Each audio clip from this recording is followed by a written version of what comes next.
Hallo, heute ist Samstag, der 17. April 2021. Eigentlich wollte ich ja heute die letzte Geschmacksrichtung von toxischer Weiblichkeit vorstellen, damit diese Serie endlich mal ein Ende hat, aber dieser Tag ist noch fern! Ja, beim Zusammentragen des ganzen Materials wurde mir halt klar, dass ich eigentlich noch einen weiteren Typen brauche, der für sich selbst allein auch existiert, aber der gewissermaßen nur so die Exposition für den finalen, endgültigen Typen. Egal. Ihr seid hier auf dem Kater-Schnurz-Kanal. Was habt ihr erwartet, hä? Dass ich auch nur ein einziges Mal kurz und bündig zum Punkt komme? Die bisherigen Typen von toxischer Weiblichkeit haben ja jeweils ganz klare Linien zwischen Frauen und Männern gezogen und dann ziemlich abschätzige oder zumindest feindselige Blicke hinüber auf die Männerseite geworfen.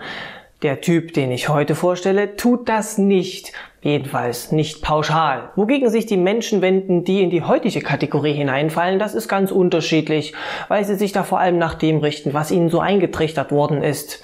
Gegen einen Menschen richtet sich ihr harsch urteilendes Interesse aber in jedem Fall, nämlich sie selbst. Den heutigen Typen würde ich deswegen in die Geschmacksrichtung gefügig einsortieren. Und wie immer gibt es auch heute wieder die unvermeidliche Triggerwarnung. Es wird harsche, bewertende Sprache zum Einsatz kommen. Ich zeige Hasskommentare, emotionalen Missbrauch und ein bisschen blutig wird es heute auch, wenn auch in zensierter Form. Wenn euch das also zu harter Tobak ist, dann schaut das Video bitte lieber nicht weiter. Aber nun lasst uns endlich anfangen. Das Feld, das ich bisher ausgespart hatte in meinen Beschreibungen, das ist ja die Körperlichkeit. Dabei spielt der Körper von Frauen, insbesondere von jungen Frauen, ja eine enorm wichtige Rolle. Und zwar sowohl für sie selbst als auch für andere. Essen die anderen Frauen hier denn gar nichts? Nicht seit man aus Größe 32, 34 und aus Größe 30, 32 gemacht hat. Generell ziehen junge Frauen, die besonders attraktiv sind und die ein bestimmtes Image verkörpern, die Aufmerksamkeit ihrer Mitmenschen geradezu magisch an. Darum werden sie natürlich beneidet. Ihnen wird also ein besonders großer Wert zugesprochen und das lassen sie ihre Fans auch spüren. Musically, I have made money on there. I've made about 30 grand, 40 grand, just by going live and talking with my supporters and them sending me gifts. Es gibt sogar Kriminalstatistiken darüber, dass die Nachrichten und die Bevölkerung besonders emsig bei der Verbrechensaufklärung mithelfen, wenn das Opfer eine weiße Frau war. Und das, obwohl die Mehrheit der Gewaltopfer weder weiblich noch weiß sind. Das Phänomen hat sogar einen eigenen Begriff bekommen, Missing White Woman Syndrome. Nur geht diese ganze Sache mit den Privilegien dieser attraktiven Frauen noch weit darüber hinaus. Ihnen wird das Ganze so ausgelegt, als hätten sie damit ja alles, was man sich wünschen könnte und daher das Paradies auf Erden. Sie fangen sich umso größeres Unverständnis oder sogar Hass ein, wenn sie Andeutungen machen, dass sie unglücklich über irgendetwas seien. Egal was sie dann aussprechen, ihnen wird das als nichtige First World Problems ausgelegt. Du jammerst. Was willst du von mir hören, hä? Willst du von mir hören, du armes Ding? Miranda macht dich fertig, du armes Ding. Arme Andy. Der stumme Vorwurf lautet, dir wird doch schon alles, was du brauchst, in den Arsch geschoben. Also sei gefälligst dankbar und jammere uns hier nicht die Ohren voll. Dabei widerlegt die Reaktion selbst eigentlich schon die Behauptung, die sie aufstellt.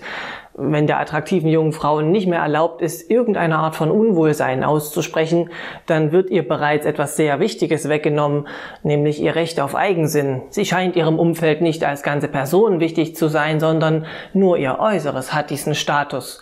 Sobald dieser Körper den Mund aufmacht und dabei irgendetwas anderes herauskommt, als die Betrachter sich das ausmalen, ist das ja schon inakzeptabel. Der Körper wird gewissermaßen zur Leinwand, auf die die Betrachter ihre Fantasien projizieren können.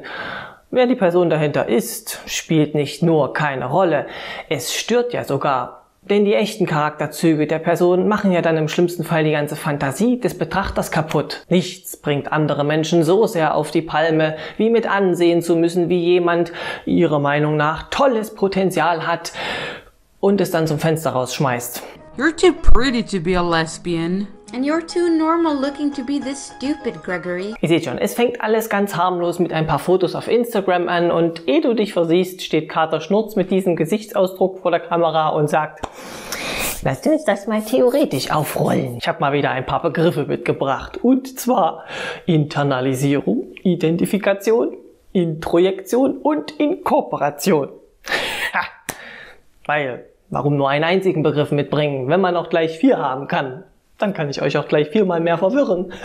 Bevor ihr die Flucht ergreift, das sind jetzt ein ganzer Haufen Fachworte, die komischerweise alle mit I anfangen, aber sie gehören auch alle irgendwie zusammen. Sie beschreiben auf unterschiedlichen Ebenen Vorgänge, bei denen Menschen etwas, das von außen kommt, also was von anderen Menschen kommt, sich selbst zu eigen machen. Ihr kennt ja vermutlich alle den Abwehrmechanismus der Projektion. Das ist ja ein Abwehrmechanismus, bei dem Menschen alle Regungen oder Motive, die sie sich selbst nicht eingestehen können, einfach konstant bei anderen vermuten, also gewissermaßen auf die anderen drauf projizieren. Internalisierungsprozesse sind gewissermaßen das genaue Gegenstück dazu. Und damit haben wir auch schon den ersten Begriff dieses Grüppchens geklärt. Internalisierung ist also mehr so die Überschrift. Es beschreibt die grundsätzliche Stoßrichtung, von außen nach innen gerichtet, also von extern nach intern. Die übrigen 3 Begriffe, also Identifikation, Introjektion und Inkorporation, sind jetzt ganz konkrete Abwehrstrategien, wie etwas internalisiert wird. Der Unterschied zwischen diesen 3 ist, auf welcher Ebene das erfolgt und wie reif oder wie unreif die Entwicklung des Kindes war, als es diese Abwehrmechanismen angewendet hat. Grob gesagt, je früher ein Kind genötigt wird, zu solchen Strategien zu greifen, desto primitiver fallen diese aus. Inkorporation ist der primitivste Abwehrmechanismus aus dem Grüppchen. Wenn der zum Einsatz gekommen ist, muss das Kind also schon wirklich sehr früh in Bedrängnis gekommen sein. In diesem Stadium konnte es noch nicht einmal zwischen sich selbst und anderen Menschen unterscheiden und übernimmt deswegen ganze Eigenschaften, die das Gegenüber eigentlich hat. Introjektion ist die nächsthöhere Stufe. Da übernimmt das Kind etwas, was andere Menschen sagen und hält es für seine eigene Wahrheit. Klassisches Beispiel, wenn ein Kind von den eigenen Eltern dauernd gesagt bekommt, dass es nichts taugt und dass es wertlos ist, dann glaubt das Kind das irgendwann selbst. Es entsteht eine Art boshafte innere Stimme, die die Worte der Eltern konstant wiederholt und mit der sich das Kind irgendwann weiterhin abwertet, wenn die Eltern gar nicht da sind. Diesen Effekt hatte ich bereits in einem Video über die toxische Maskulinität beschrieben, als es darum ging, dass die Leute sich selbst konstant zu Höchstleistungen angestachelt haben. Identifikation ist etwas reifer. Da erkennt das Kind die Ideale und Motive anderer Menschen, also es erkennt, dass das deren Ideale und deren Motive sind, aber es findet diese gut, sodass es sich vornimmt, hey, so mache ich das auch oder so will ich auch werden. Auch dieser Begriff ist in der Vergangenheit bereits aufgetaucht. Ich habe euch nämlich einen Spezialfall davon bereits vorgestellt, die Identifikation mit dem Aggressor. Da wurden also Kinder von jemandem, zum Beispiel den eigenen Bezugspersonen, misshandelt und finden das rückblickend aber in Ordnung, weil sie sich mit den Motiven, warum sie misshandelt worden sind, identifizieren können. Wenn ihr euch dafür interessiert, oben rechts in der Ecke füge ich immer Referenzen zu den betreffenden Videos ein. Üblich kommt ein Abwehrmechanismus selten allein, so dass es natürlich auch zu Mischungen von verschiedenen Strategien aus verschiedenen Strukturebenen kommen kann. Drum, damit ihr nicht zu sehr verwirrt werdet, reicht es erstmal, wenn ihr euch den Begriff Internalisierung merkt. Etwas, was eigentlich von außen kommt, wird zum Teil des eigenen Selbst gemacht. Geschafft.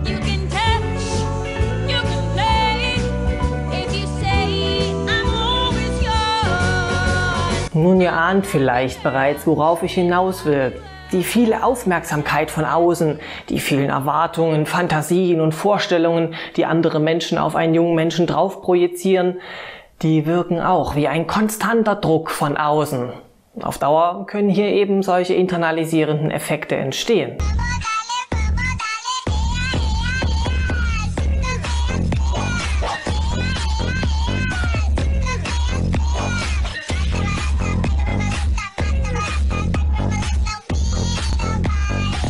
Der Hass der anderen prägt sich irgendwann ein. Ihre Beurteilungen verfangen sich, ihre Erwartungen werden zum Teil der eigenen Erwartungen an sich selbst.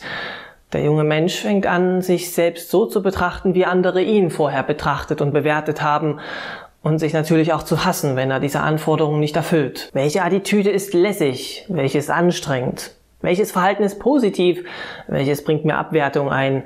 Wie muss ich sein, um richtig zu sein? Die Coole ist heiß. Die Coole spielt mit. Die Coole macht Spaß. Die Coole ist nie wütend auf ihren Typen.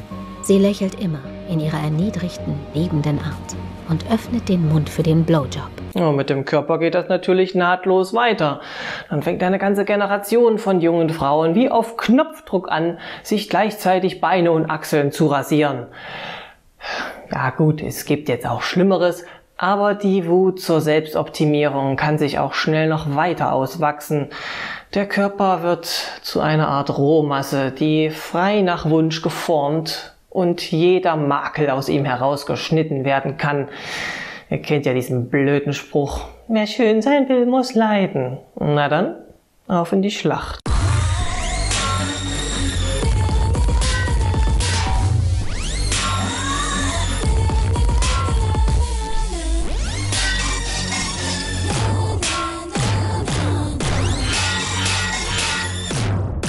Das Problem ist, man kann jetzt nicht einfach zu allen jungen Frauen hingehen und sagen, du hast dich ja nur operieren lassen, weil du die Schönheitsvorstellung anderer Menschen nachahmst. Das ist natürlich zu pauschal gedacht. Nur weil ein hoher Beauty-Standard zu mehr kosmetischen Behandlungen führt, heißt das ja nicht umgekehrt, dass jede kosmetische Maßnahme nur dazu dient, um die Beauty-Standards zu erfüllen. Ich meine, sportlich muskulöse Menschen sind ja auch derzeit im Trend. Aber das heißt nicht, dass jede Person, die sich sportlich betätigt, irgendwas eingeredet bekommen hat. Und selbst wenn dem so wäre, wenn einmal eine Idee von einem Menschen internalisiert wurde, kann diese Person das auch selbst nicht mehr trennen, ob diese Idee von ihr selbst stammt oder ob sie das nur eingeredet bekommen hat. Und selbst hier gibt es wahrscheinlich wieder keine klare Schwarz-Weiß-Trennung. Dasselbe Prinzip funktioniert in anderen Themengebieten übrigens genauso. Auch da haben oft genug Leute Vorurteile gegenüber Menschen der eigenen Peer Group und können das auf Nachfrage auch ganz rational mit ihren eigenen Überzeugungen begründen.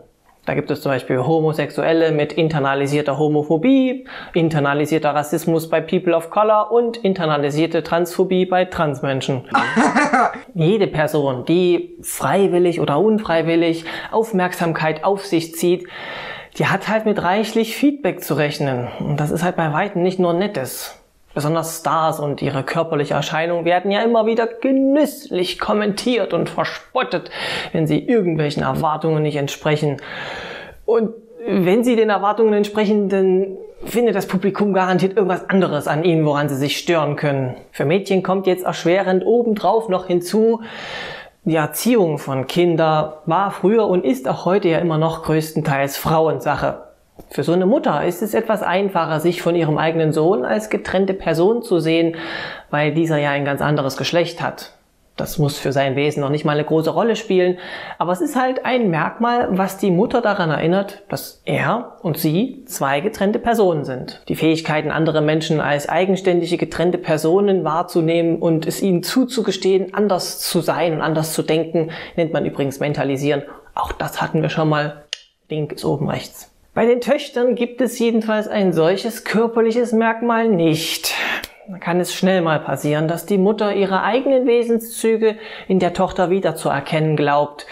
Dann zieht sie die Tochter so an, wie sie selbst als Kind gerne herumgelaufen ist und geht davon aus, dass die Tochter sich auch für dieselben Dinge interessiert, wie sie selbst früher. My mom just wanted my sister and I to be like these little princesses.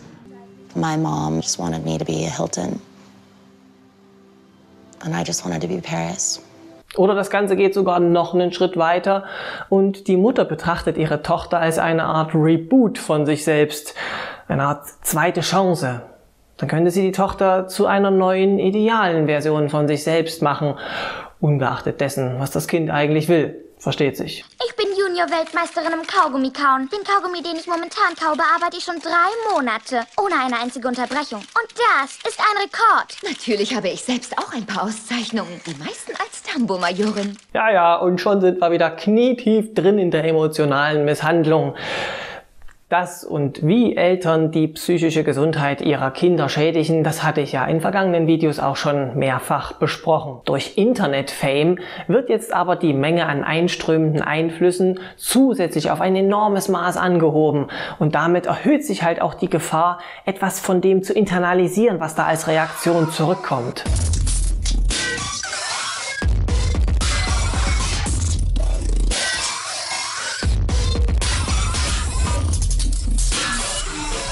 Menschen, die viel Aufmerksamkeit bekommen, um die sich viel gekümmert wird, die viel im Zentrum des Interesses stehen, die scheinen auf den ersten Blick das große Los gezogen zu haben. Aber wenn wir uns die Sache mal genauer ansehen, ist das durchaus nicht mehr so und kann sich verheerend auf die betreffenden Menschen auswirken. I think there was probably too much focus when she was little on how beautiful she was, honestly. Ein mögliches Resultat könnte so aussehen. Das Mädchen entwickelt überhaupt keine Vorstellung davon, wer sie eigentlich ist. An ihr wurde so viel herumgezerrt, so viel reingequatscht, sie wurde hierhin gedrängt und dahin geschoben. Sie wurde eigentlich nur konstant damit konfrontiert, was die anderen von ihr erwarteten, dass sie sich darauf konzentriert hat, diese Erwartungen zu erfüllen. Ihr eigenes Inneres konnte sie dabei gar nicht richtig entwickeln. Sie bekommt überhaupt keine Idee davon, wer sie tief in sich drin eigentlich ist. Aus psychologischer Perspektive betreten wir hier den Bereich der Strukturschwäche. Psychische Struktur. Das ist ein komplexes Konzept, eigentlich sind es mehrere. Also damit will ich gar nicht erst anfangen. Aber ein Strukturmodell habe ich euch in einem vergangenen Video schon mal vorgestellt, nämlich das 3-Instanzen-Modell nach Freud. Es besteht aus dem Es, das sind die inneren Triebe, Bedürfnisse und Wünsche, dem Über-Ich, das sind die Ideale, Werte, Moralvorstellungen und dem Ich, welches zwischen diesen beiden vorherigen Kräften irgendwie vermitteln muss. Und dazu kommen auch noch alltägliche Anforderungen von außen. Ein starkes Ich schafft es, diese verschiedenen gegensätzlichen Bestrebungen irgendwie in Einklang zu bringen. Ein schwaches Ich kriegt das nicht so gut hin und es entsteht eine Unwucht. Das hatte ich ja bereits beschrieben. Bei strukturschwachen Menschen aber geht das Ganze noch eine Stufe weiter. Da ist das Ich nicht nur schwach, es ist gar nicht richtig vorhanden. Es hatte keine Möglichkeit, sich richtig zu entwickeln, weil es stattdessen nur damit beschäftigt war, die wechselhaften Rückmeldungen ihrer wechselnden Mitmenschen zu erfüllen, um von diesen anschließend eine zufriedene Rückmeldung zu bekommen. Wenn diese Mitmenschen nicht mehr da sind, haben sie ja gar nichts, woran sie sich orientieren können. Sie wissen dann gar nicht mehr, was von all dem, was sie gezeigt haben, eigentlich sie selbst waren. Wenn man ihnen sagt, sie sollen einfach mal ganz sie selbst sein, kann es sein, dass sie ernsthaft vor den Kopf gestoßen sind. Ich verstehe das alles nicht. Annie, was verstehen Sie nicht? Nun ja, ich bin ganz ich selbst. Tja, eine junge Frau, die noch dazu beliebt ist, hat es geschafft, könnte man meinen. Alle beneiden sie, alle schauen sie an und wünschten sich so zu sein wie sie. Sie bekommt auf einmal gesagt, wie toll und grandios und inspirierend sie sei, aber auch wie scheiße und talentlos sie ist. Die Rückmeldungen fangen an, sich gegenseitig zu widersprechen und sind wankelmütig wie das Wetter. Das ist nicht gerade hilfreich für die Entwicklung eines stabilen Identitätsgefühls, sondern eher verwirrend. Was davon stimmt denn jetzt? Wie kann sie denn inspirierend und talentlos zugleich sein? Naja, ganz klar, was ihr da attestiert wird, das ist ja oft das, was andere in ihr zu sehen glauben und was diese auf sie drauf projizieren. Hier, wenn Sie da in den Spiegel gucken, ne? Was sehen Sie da? Was wollen Sie mir damit sagen? Nichts. Doch, Sie wollen mir sagen, dass ich fett bin, das wollen Sie mir sagen. Aber große Überraschung, das weiß ich schon. Und wenn ich es doch mal für einen Moment vergessen sollte, gibt es ja zum Glück solche wie Sie, die mich ständig dran erinnern. Wenn sie da kein selbstbewusstes Standvermögen und kein sicheres Bild davon hat, wer und wie sie wirklich ist, dann ist die Rückmeldung von außen alles, was sie über sich in Erfahrung bringen kann. Positive Rückmeldung heißt dann, sie ist gut. Negative Rückmeldung, nun ja. Also hilft es nur, es den anderen stets recht zu machen. Alles für die Klicks. Alles für die Anerkennung. Oh, meine Eltern werden mich umbringen. Sie sind über die letzte Party immer noch nicht hinweg. Wieso feierst du dann schon wieder? Ruby und Olivia meinten, bei ihnen zu Hause ging es nicht. Und ich spiele gern Gastgeberin. Alle amüsieren sich, oder? Amüsierst du dich dann? Wenn sie mit diesen Bemühungen erfolgreich ist und alle sie lieben, ist das zwar erstmal gut, kann aber auch dazu führen, dass sie die Lobgesänge ihrer Fans für bare Münze nimmt. Dann glaubt sie wirklich, dass sie so grandios ist und ein wichtiges Zentralgestirn der Welt darstellt. She's so close to passing me and everybody's reminding me that she's gonna pass me. And I just want to prove this bitch that I am better than her because I am Zoe fucking Laverne and I am literally the star of TikTok. Ihr Geheule macht mich so glücklich. Das gucke ich mir jeden Tag an. Ich hasse sie so sehr. Sie heulen zu sehen, bringt mir einfach Freude. Die ist ja völlig besessen von Sie sich klingt wie selbst. eins von diesen reichen Kids, die anstatt eines rosafarbenen einen blauen Lamborghini geschenkt bekommen hat und deswegen jetzt einen Wutanfall hat. Oh mein Gott, ich kann nicht glauben, dass das real ist. Und ja, hier kommen natürlich die hämischen Kommentare von vorhin ins Spiel, die sich über ihr Geheule lustig machen. Aber wenn ein gewisser Fame-Status zum stabilen Teil deines Selbstbild geworden ist, dann steht hier nicht weniger als die eigene Identität auf dem Spiel. Wer ist denn der TikTok-Star ohne TikTok? Und was ist Everybody's Darling ohne Everybody? Die Toxizität, die im heutigen Gemengelage zu finden ist, richtet sich vor allem gegen sich selbst, weil diese Menschen sich ja den Wünschen ihrer Umwelt ständig unterwerfen. Das ist nicht mal böse gemeint. Das war einfach die Strategie, die sie als Kinder entwickelt haben und mit der sie die besten Erfolge erzielt haben. Nämlich die Rolle eines Harlekins ist es zu dienen, den Zuschauern, einem Meister, und keine Sau interessiert sich dafür, wer wir wirklich sind. Gegen wen sich diese Form von Toxizität aber auch richtet, sind andere Frauen oder Mädchen. Stichwort Konkurrenz. Das eigene schöne Gesicht ist ja schon gleich nicht mehr so herausstechend und schön, wenn es daneben noch ganz viele andere Mädels gibt, die auch so hübsch sind. Aber auch diejenigen, die zufällig gerade nicht dem aktuellen Schönheitstrend entsprechen, die geben ein dankbares Ziel für Gehässigkeiten ab. I ain't never seen two pretty best friends. It's always one of them gotta be ugly.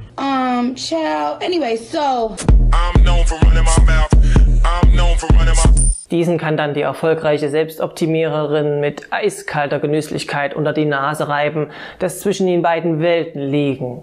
Wie knackig der Po einer Gewinnerin aussieht und wie breit der Verliererhintern. Wie hübsch die Stupsnase der Gewinnerin aussieht und was für einen hässlichen Zinken die Verliererin hat. Nach der Gewinnerin drehen sich die Köpfe um.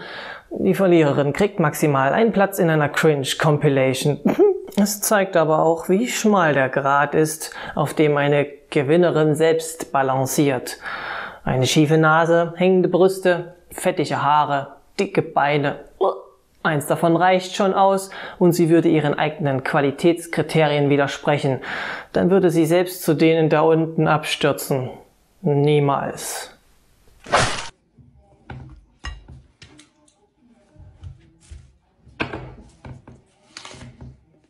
Also aus feministischer Perspektive ist die heute beschriebene Gemengelage der absolute Worst Case.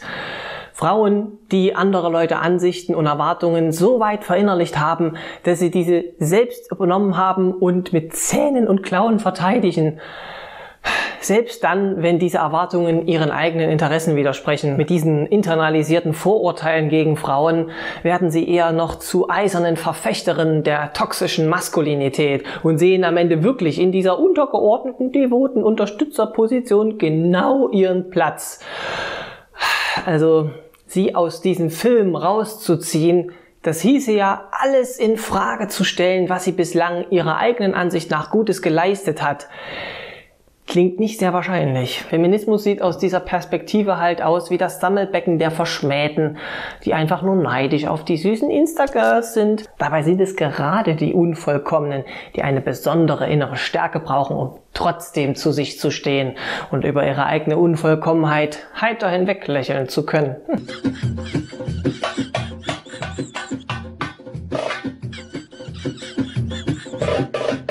Gut, soweit zu den Damen. Diese grundsätzlichen Mechanismen von Introjektion und auch von strukturellen Störungen, die sind natürlich wie üblich völlig geschlechterunabhängig. Also was ich heute so beschrieben habe, dieses Unterwerfen unter den Willen anderer und so, das ist zweifellos nicht nur unter Frauen zu beobachten. Bei der toxischen Maskulinität habe ich ja auch schon solche Dynamiken beschrieben, die zum Beispiel durch besonders autoritäre Erziehung ausgelöst werden. Bei Mädchen und Frauen kommt nur obendrauf zu diesen familiären und direkten sozialen Kontakten dieser unnatürlich große Fokus der restlichen Gesellschaft hinzu. Aus irgendeinem Grund sind junge Frauen halt so interessant, dass sich auch Wildfremde unnatürlich stark für sie interessieren, zu ihnen blicken, sie vielleicht toll finden, aber auch herabwürdigen, beurteilen und ihnen sonst irgendwie ihre Sichtweise damit aufdrücken. Die Quellen, um derart von der Entwicklung einer eigenen, stabilen Identität abgebracht zu werden, sind also bei den Mädels im Schnitt nochmal etwas größer als bei den Jungs. Wobei es auch bei denen so aussieht, als würde die Reise in genau dieselbe Richtung gehen. I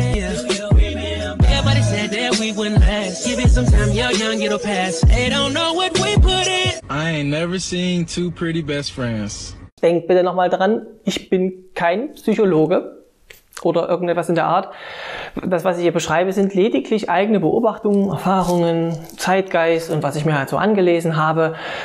Und ja, eigene Erfahrungen für wahr. Denn auch in den heutigen Beschreibungen habe ich wieder jede Menge eigene Dinge untergebracht, die ich so aus erster Hand kenne.